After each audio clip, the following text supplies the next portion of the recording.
Salut les guerreros, c'est Chinois. Dans cette vidéo, je vais t'expliquer comment boxer sur le sac de frappe comme un pro. Cette vidéo te permettra d'avoir un point de vue autre que ce que tu peux faire en boxe amateur. La boxe amateur et la boxe pro n'est pas la même chose.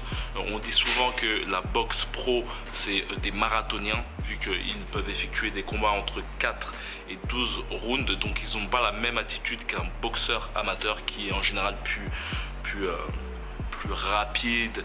C'est un sprinter quoi. En général, on dit que les boxeurs amateurs sont des sprinters et il n'y a pas la même attitude. De toute façon, tu peux souvent le voir lors de confrontations et même lors des combats entre pro et amateur. Tu vois que la physionomie du combat n'est pas la même. Et bien sûr, néanmoins, avoir de temps en temps une boxe pro peut t'amener à savoir avoir plus de sensations au niveau de ta stabilité, au niveau de ton déplacement et aussi au niveau des percussions que tu peux avoir au niveau de tes points. Bien souvent en amateur, en tout cas plus trop maintenant, c'est beaucoup de touches et le but n'est pas forcément on cherche plus la vitesse que la grosse percussion. Donc ces petits tips te permettront de frapper durement ton adversaire et aussi d'avoir un point de vue autre qui te permettra d'évoluer dans ta boxe. Donc vraiment reste jusqu'à la fin car les dernières techniques vont durement t'aider. Il y a deux points très importants lorsque tu veux boxer comme un pro entre parenthèses, c'est vraiment d'utiliser ton bras avant d'une certaine manière. Il faut dire que le bras avant il sert tout d'abord à distraire ton adversaire. On peut voir le bras avant comme une sorte de trident. Et la chose que je te conseillerais vraiment, c'est d'utiliser ton bras avant de façon... il y a deux types de coups qui sont le jab et le direct. En somme, le jab permet de distraire ton adversaire grâce à des légers petits coups très rapides qui permettent en somme de préparer tes attaques. C'est-à-dire que dire à ton adversaire que tu frappes toujours en bas pour frapper en haut de façon puissante ou frapper à gauche pour ensuite frapper à droite de façon puissante. La chose très importante lorsque tu utilises ton jab, c'est de ne pas serrer le poing, ouvre ton poing pour avoir plus de flexibilité dans ton. La chose très importante aussi, c'est la façon dont tu te comportes au niveau corporel.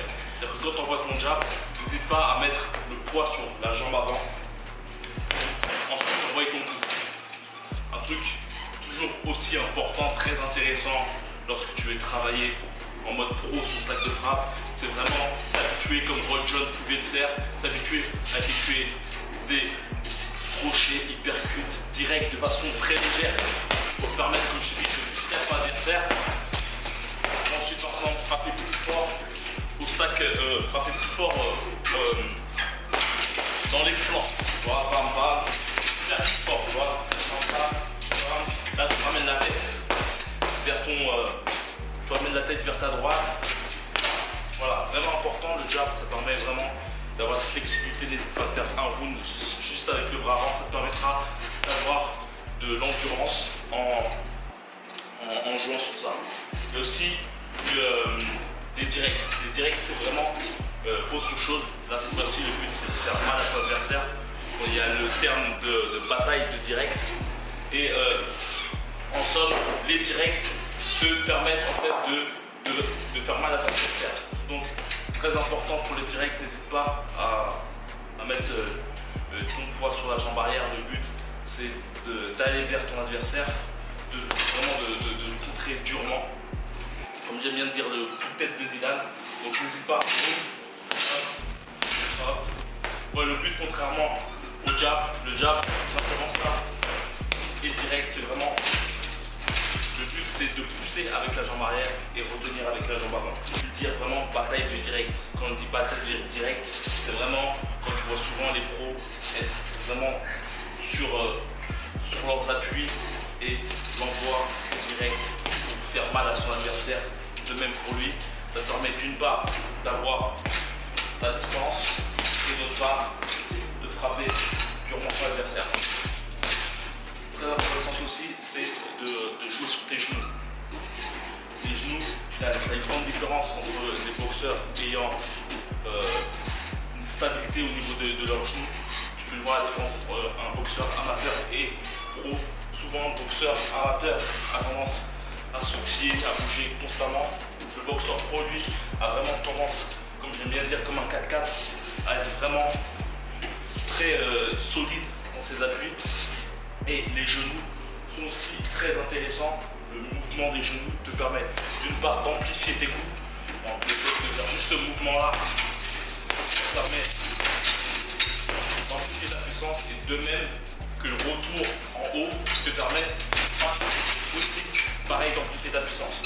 Donc, comparativement à petit léger coup, le simple fait d'enlever ton genou te permet d'augmenter ta force. Donc vraiment, l'utilisation des genoux, c'est très important. N'hésite pas à vraiment être stable en levant tes talons pour avoir plus de flexibilité au sol. Plus tes talons seront, plus plutôt tes pieds seront plats, et moins tu auras de flexibilité au sol. N'hésite pas vraiment à lever les talons.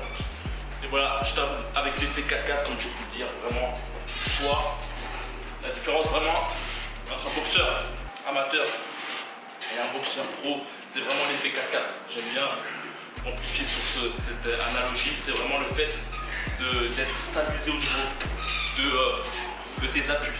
N'oublie pas, le plus important c'est vraiment d'être droit, pas de faire des mouvements bizarres, c'est vraiment d'être droit tout le temps, plus ou moins. Après c'est tout est relatif, tu vois, mais pensez à comprendre le fait d'avoir une fois des appuis là, une fois des appuis là, une fois des appuis bien centrés sur la jambe arrière, mais ton assise, le fait d'être assis sur la jambe arrière te permet vraiment de voir, tu vois. Il faut vraiment t'habituer à vraiment d'avoir une sorte de stabilité. Ça te permettra, d'une part, lorsque ton adversaire ira vers toi, boum, ça te permettra de contrer rapidement.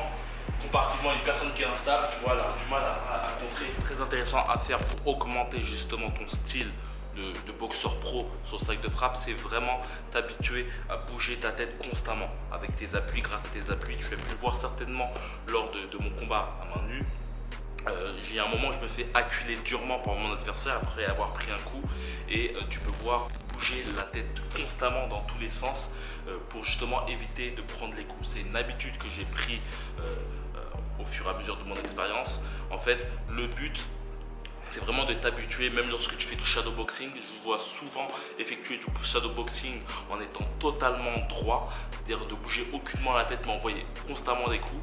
Et justement, le fait de rester droit, en fait, vous amène à ce que, en fait, votre adversaire n'a pas besoin de vous analyser. Il a juste envoyé son jab ou un autre coup et ça va directement dans votre tête. Lorsque vous vous habituez à frapper et à bouger constamment, ça vous permettra d'avoir une défense naturelle. Et le but vraiment, c'est vraiment de vous habituer à calquer un rythme. Il faut penser au rythme de votre adversaire. Vous influez un rythme lorsque vous effectuez ce genre de geste, c'est un rythme. Lorsque votre adversaire fait la même chose, c'est un rythme. Donc il faut vous habituer à imaginer les coups d'un adversaire qui vous envoie des coups, et tout ça, c'est un rythme. Donc cela se joue même au niveau de vos appuis. Là, tu vois mon appui sur la jambe arrière, sur la jambe avant, mon appui sur la jambe arrière, et voilà, toi, tac, pareil. C'est un rythme que j'effectue, boum, boum, et tout ça me permet d'esquiver instinctivement mon adversaire. Et lorsque vous aurez ça dans votre style de boxe, et en somme, vous aurez même à fermer les yeux. Je pense que lorsque mon adversaire m'a acculé avec ses gros coups, j'ai pas forcément calculé, tout était instinctif.